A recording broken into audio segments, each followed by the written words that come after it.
Hi, this is Kathleen Burns Kingsbury, and I am very excited to kick off this special series for the summer. We are going to be playing the top 9 Breaking Money Silence podcast. Yes, the top 9 popular podcasts since the inception of my show. And today we start with number 9. It is a conversation that I had a while back with Kate Healy, who is an advocate in the financial services industry for diversity. She believes that the NextGen advisors are the up and coming advisors and that we should have more diversity in terms of gender and race. No wonder we get along, and we had a great conversation about the financial advising profession going from an old boys network to a new, more diverse situation. So sit back, listen to our conversation, and enjoy the show.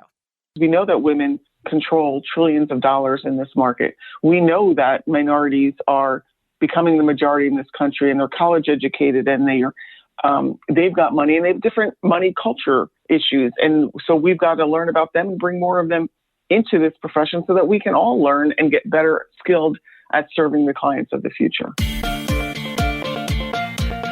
Does talking about your money make you cringe? Are you tired of fighting about finances? Do you want to stop sabotaging your financial happiness? Then you are in the right place. Welcome to Breaking Money Silence, a podcast series aimed at helping all of us talk more openly about money. Your host, Kathleen Burns Kingsbury, is a wealth psychology expert who is doing what she does best, speaking about taboo topics. International speaker, author, and founder of KBK Wealth Connection, Kathleen understands money and our relationship with it. Over the past decade, she has empowered thousands of people to break money silence at home and at work. Now, here is Kathleen. Today, I have a very special guest on the Breaking Money Silence podcast. It's Kate Healy. She's the managing director of Generation Next, focused on advocacy for sustainability issues facing the RIA industry. RIA is Registered Independent Advisor, if you're not familiar with that. Kate leads the TD Ameritrade Institutional's NextGen and Women's Leadership Initiatives. That's how we met many, many years ago. And she supports the future of the profession through programs designed to raise visibility, provide support and resources to guide professional development of next generation of advisors. Her bio goes on and on. She's done a lot of great things. I think what's most important is she's a cool, powerful woman, and I'm happy to have her on the podcast today. Welcome, Kate. Thanks, Kathleen. I'm so excited to be here. So the myth that you decided to bust wide open today is the financial advising profession is an old boys network. Wow, there's a loaded myth. So tell me what motivated you to pick that one, Kate. I think that everyone just has this perception that financial advice is just men. It's all men. They're over 50 and they're white. And they have this perception because that's what we keep saying. We talk about the lack of diversity, the lack of women in the profession, and that's not untrue. But I also feel like the more we keep saying that, we're scaring people away. And there is growth and there are changes, and we can talk about them all, but we're starting to see progress. And so I think that us always saying that this profession is all full of men and we need to get diversity is also what is having more diverse people say, well, I don't want to be the first one, or I don't want to have to work so hard, or, if it's an all boys network, is it going to be that difficult for me to break in and really be included? So I think that's the myth we have to bust wide open so that we open up the doors, for Generation Next. And that's everybody who's not here today. So that isn't just the millennial generation, right? No. So when I talk about Generation Next, I'm talking about millennials, Gen Z, but I'm talking about women. I'm talking about people of color. I'm talking about veterans returning to the workforce, moms returning to the workforce. We know that we have a shortage of financial advisors. There are 100,000 advisors expected to retire over the next decade. But that's just counting the people that are giving advice to people today. When you think about all the people that actually don't have a financial advisor because they don't even know they could qualify or that someone can help them with their finances, I think that number gets much bigger. And in order for us to fulfill that, there's great financial planning programs out there, but they're still only graduating a few hundred students a year. We need to start looking at bringing people in from other professions, career changers, bringing people back into the workforce who are veterans or raising their family. And then also bringing in the younger cohort to really interact, and a more diverse cohort. Because when you think about this country, in the next decade, we are going to become a majority minority. In the next 2 decades, a majority minority country. It's already happening in school-age children in 10 states today. So everyone is going to look different, and we need people that are going to understand different people's cultures and how they think about money, and all the great things that you do on this podcast about breaking money silence, really educating everyone about the fact that they can get help with their money, but then also about this fact that you can be a great financial planner and help people with their money. It's interesting. I was at an event the other day, and this topic of the Old Boys Network came up. And you raise a really good point that if we keep talking about it, it's a self-fulfilling prophecy. But at the same time, if you look around some of the meetings you go to, conferences you go to, there are a lot of middle-aged white men. So what do you say to somebody who's listening in that says, but it is an Old Boys Network? Go to different conferences. Go to the regular conferences where that's what you see. I laugh. I'm here at NAPFA, and I was just in a session, and the whole room was people under the age of 40. It was predominantly women because the topic was women, but there were people of color. There were some young men there. You've got to open up your horizons. Yes, there is a lot of men in this profession, but there are different groups that are starting to change that. And so taking a look at organizations like XY Planning, where all the planners or most of the planners are young because they're dealing with young clients. Go to the sessions that you might ignore when you're at a conference that maybe you think are, oh, it's about diversity or it's about women. I don't really need to worry about that. Well, when you go into that session, you're going to be the minority if you're a middle-aged man. So you've got to change your perspective a little bit. If you look for everyone to look like you, that's what you're going to see. But there are people that may be on the fringes of those conferences. Maybe they're not in all the sessions that you're in. Take a look at getting diversity around some of the breakout sessions that you go to, and you'll start to see diversity in the actual people that are attending the conference. We know we do, at TD Ameritrade, we try to get as much diversity to the conference as we can. It's hard, but just also providing an atmosphere that makes it fun, so that there is that younger vibe. So, we don't wear suits at our conference. We don't wear suits at work at all. It just brings down that vibe, and people think, oh, it's not this stuffy profession where everyone's older and they sit behind mahogany desks. There are things I can do. I can come to this conference. I can be virtual. I can WebEx into the conference. You and I are doing this. We're in different states right now. There are so many other ways to get involved and to start to work with people. I think you have to look outside of maybe how you attended a conference in the past to start to see that not enough, but there are different people at the conferences, and go up and meet them, have conversations with them, learn about how they do their business, what they're doing that's different, what challenges they face. And so I think that's excellent advice. And it's so easy to fall back onto what we already do. So whether you're in this profession and you're going to the conferences you've always gone to, even if the challenge is just pick one that's different, go to a Women's Advisors Summit that, by InvestmentNews, or something that TD does around diversity, just step outside the box. But if you're listening in and you're somebody who's interested in this profession, do you have other ideas about how people can start to connect with these advisors who are either younger or diverse or look different? Because that isn't often what you see in the advertisements or hear about.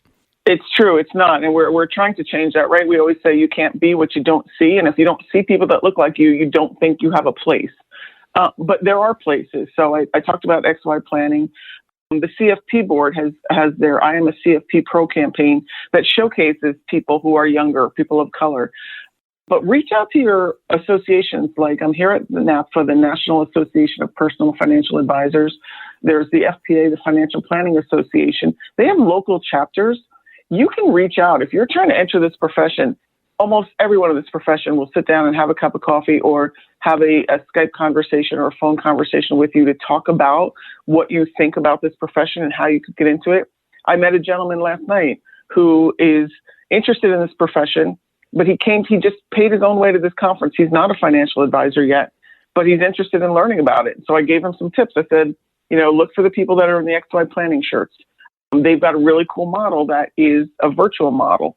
And I recommended that he went to the session that I just talked about, where women bosses, they're all virtual. They run their offices virtually, and they do a lot of financial planning. And so there are people out there. You've got to look for it. But I would also say to check the associations. And then each association, NAPFA has a NextGen part of the association called Genesis, and the SPA has NextGen as well. And so that's where the people that are starting out in the profession that are younger, and I will tell you that the awesome thing about the RIA profession is that everyone shares ideas.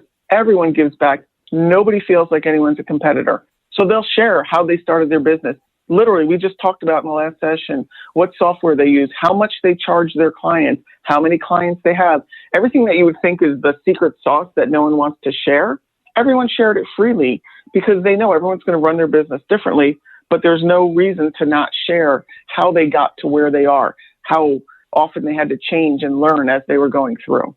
And what I think people need to know, if you don't know this, is that RIAs tend to be very entrepreneurial, running their own business, very different than some of the other types of financial planning and investment models that are out there. And so, Kate, what's flashing into my mind is a conversation I had this morning with a gentleman I was interviewing for a keynote I'm doing, and it was for a women's initiative. I'm going in to talk to them about breaking money silence. And he said that he works at a retail desk and that he really, as a manager, wants to have more diversity on that desk. And he struggles with the perception of what people look like that are at a trading desk. And he's working really hard to have a more diverse staff. And so we laughed about Wolf of Wall Street. But I do think a lot of people don't consider what the financial planning profession is actually like. I mean, there's a reason I hang out with all of you, not being a financial planner, is people talk, they're friendly, they're entrepreneurial. There's a lot of great women and men and people of color that participate. So I think that, yeah, there's a lot to this profession that isn't just, an old man. And oh, by the way, an old white guy. I have some friends who are old white guys, and they're great. They're awesome. And you know what? They're helping us as we look to bring more people into this business. I've had great mentors. I mean, yeah, it's not, they get it. They don't want to see all of themselves around here. There is room for all of us in this profession. And I think there are a ton of men that are, helping and learning and asking the questions. And that's what I love, is where they just sit down and ask a question of, why is it different for you than me? Tell me, because there's a lot of things that people of color face, or that, women face, that men don't face, so they don't think about it. And it's not their fault. If they never had to face it, why would they have thought about it? And so we've got to do that better job of also changing those perceptions and allowing people to realize what happens and what we go through to be part of this profession. And you're right, it's a phenomenal profession. The images that people see from Wolf of Wall Street, that's not this profession. Those are brokers, those are traders, that's a salesperson. A financial planner, I was talking to two of my clients last week, and one of them actually said she's thinking about getting a degree in therapy because so much of her time is spent listening to clients and helping them work through issues. That money is there, and they talk about that, but so much of it is about, well, what do you want to do with that money? What's your legacy? How do you want to save? And the other advisor we were talking to actually has a therapist on staff, on call, that he brings into meetings, because it's more than just the numbers and the money. That's a part of it. But so much of financial planning is the relationship that you have, the way that you help your client get to financial freedom by helping them think through how they think about money, think through what do they want their money to do for them or do for their family. And the decisions about even, is it better to take a high-paying job that's going to give me a lesser quality of life? Or do I really want to focus on my family and we'll maybe not buy a new car every 4 years. We'll wait and do it every 6 years. There's a lot of decisions and behavioral decision-making that happens in financial planning alongside the money piece. But that's why it's such a great spot for more diversity and more innovation, so that we've got people who are having the same mindsets and having similar life circumstances so that they can serve women, because we know that women control trillions of dollars in this market. We know that minorities are becoming the majority in this country, and they're college educated, and they've got money, and they have different money culture issues. And so we've got to learn about them and bring more of them into this profession so that we can all learn and get better skilled at serving the clients of the future. Now let's take a short break. I am so excited to tell you about my new online course, Negotiating Your Fees with Confidence. If you are someone who avoids talking about money with your clients at all costs, this online course is for you. You will learn the skills to master your negotiation mindset so you can clearly and confidently communicate your fees to your prospects, your clients, and your colleagues. You will walk away with 5 steps to become a better negotiator. And at the completion of this online course, you'll have an opportunity to do a one-on-one coaching session with me. So I hope you sign up for Negotiating Your Fees with Confidence. Simply go to breakingmoneysilence.com/negotiating and sign up today. Let's get back to the episode. So I love all of that, and I always have loved your passion around this topic and all the great work that you're doing. But where are we when it comes to the numbers of men, women, and people of diverse backgrounds in terms of the profession? Well, we are seeing some improvement. So we've seen TD Ameritrade has a research arm, FA Insight, and we have seen the average age of the advisor actually drop below 50. So we're seeing the ages get younger, so that's awesome. We have seen, while the percentage of female CFPs has stayed the same, we have seen more women become a CFP in the past year than ever before. We just also saw more men, so the percentages stayed the same, and that's fine. That we're getting more men into it. We still need to bump up the percentages of women.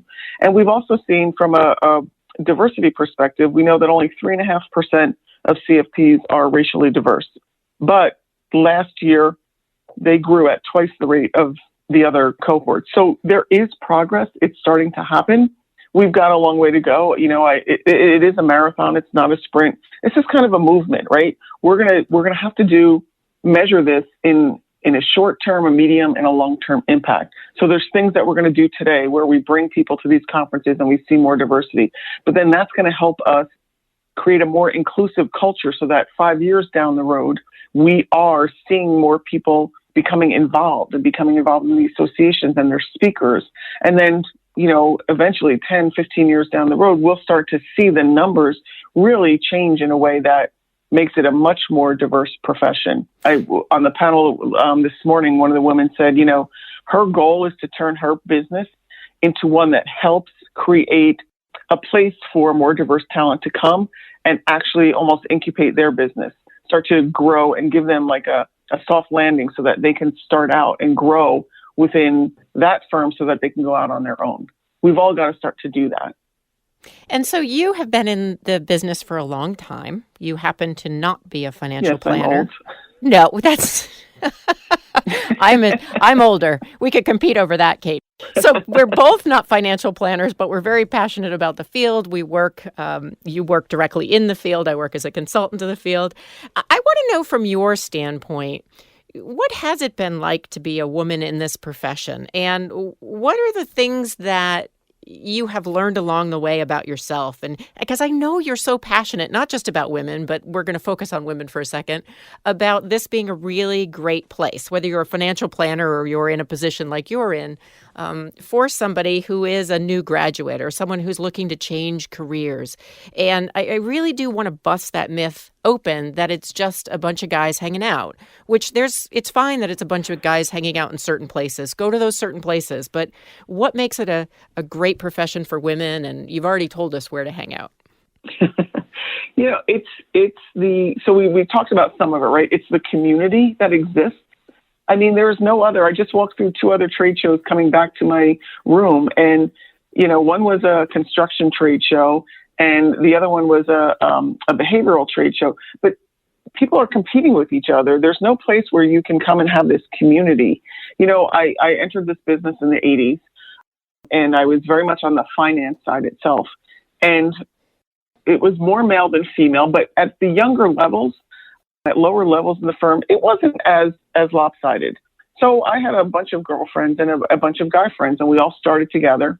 And I noticed that about 5 years into my career, that women would leave and have a child, and they wouldn't come back.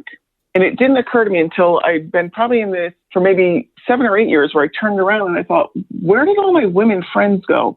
We all started the same. We all had great career opportunities, but they've left. And there were a lot of reasons why they left. They didn't feel supported from the perspective of being a mom at work. There were still a lot of firsts when I started working. I couldn't wear pants to work.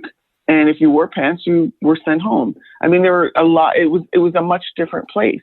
But as I moved through my career and I realized that, and I thought, this is so sad because I have so much fun at work every day. Why isn't everyone else getting this opportunity? And I actually did train to become a financial planner. I took a couple parts of the CFP test. The firm I was at the time was very much focused on me selling more so than doing financial planning. And I wasn't prepared to do that. I didn't have the skills to do it, and I didn't have the confidence to do it.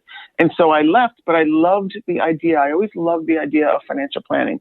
I've seen what paying attention to your finances has done for my family.